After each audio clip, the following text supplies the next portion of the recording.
I've been trying to write a good hero's journey tale for my entire adult life. Yeah. It's not as easy as just read the book. Right. The Joseph Campbell hero's journey book. Oh, This guy wrote the book. Okay, got it. And that's Star Wars is, the most popular version of that, but there are others. Okay. The Odyssey. Yeah. Like it's a which I'm really excited for. It's a model that goes back, long time. Yeah. So yeah, somehow we did a really, I believe, quite a good one. And it was rough getting there. Or not rough, it just took a long time. Yeah. Lots of reinvention. Tell me about that though. Like what, how did you first I don't know if you decided one day, oh, I'm going to work on a screenplay or I'm going to, develop a hero's journey tale. But like what kind of inspired you to do this and maybe go back to the beginning and what inspired you to be an author in the first place? Yeah. Or storyteller maybe is a better. Storyteller is a good one because there's different mediums and, made the first short film as a college student with my little cousin. And we made a film every year or 2 or 3 years, over like 10 years. So we kind of showed him growing up. And throughout that whole process, I was constantly trying to piece it all together in some larger narrative to do a real hero's journey tale. And there's, those pieces are very soulful. Some of them are literally shot in our backyards. Wow. Very like play, very imaginative, very like kind of bootstrap and trying to make this piece.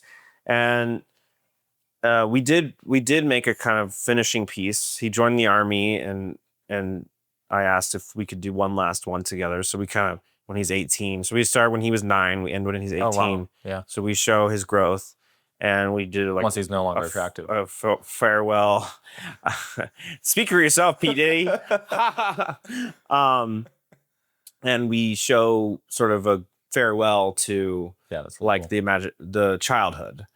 Yeah. And then he steps into P. Diddy's limo in the last shot. Wow. And then drives off into the sunset. And it's really poignant. It's probably harder than military school. It was harder than military school, indeed. But no, so then I kind of said goodbye to that chapter of my life, moved on to other things, moved on to some documentaries. Okay. And then came back to the story, wanted to reinvent it, wanted to make it fresh. We sort of totally started from the ground level, me and Gabor, my producing partner, writing partner. And yeah, we started the story over. We created new characters, and we recontextualized the old stories and made them stories within the story. And yeah, came up with a really cool vibe, honestly. Yeah. And it's pretty intense. Yeah. The third book, when you get it, is it's a banger. I can't wait. It's unexpected. Okay. Ooh. Yeah. I like that. It's cool. No, we're really proud of it. And Artur Varai adapted, he's the artist. He adapted the screenplay like really well, like beyond expectations. Well, and you're playing with some sometimes dark concepts, but you're doing it in a way that is like a constant homage to the hero's journey and the darkness that you face along that journey.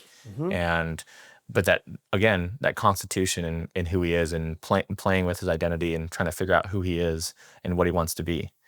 And I think we're constantly doing that. Every character we play in life, we're just like kind of like burning off the last one and kind of stepping into a new model in our version of that when you do that. Yeah, absolutely. And, I was thinking, and actually Gabor and I mapped out a trilogy for these. So, and by the end of that, the first story is a hero's journey, but then there's a larger hero's journey that we're building. Okay. Which is pretty exciting. I wish I could spoil it. I was going to say, I don't want to spoil it. So I'm going to stop asking questions. I know. But like we're playing with we're playing with genres of like survival, stuck on an island, plane crash, like typical things. you might have seen before. But then we're adding in this sort of meta element of like the father wrote these books about this fantasy character, and what if the kid on the island starts to like become a version of that character, like of his father, like a sort of twisted version of his father's intellectual property. Oh wow. And there's all these Yeah. there's all these sharks trying to buy those books, and it's a whole thing. Yeah. So we're playing with we're at the ground level, it's like a very suspenseful story about a boy and his family trying to survive. But on a higher level, there's like a lot of commentary about like the state of the industry, what is the meaning of ownership, Right. the meaning of fatherhood, and what is it, and the power of storytelling itself.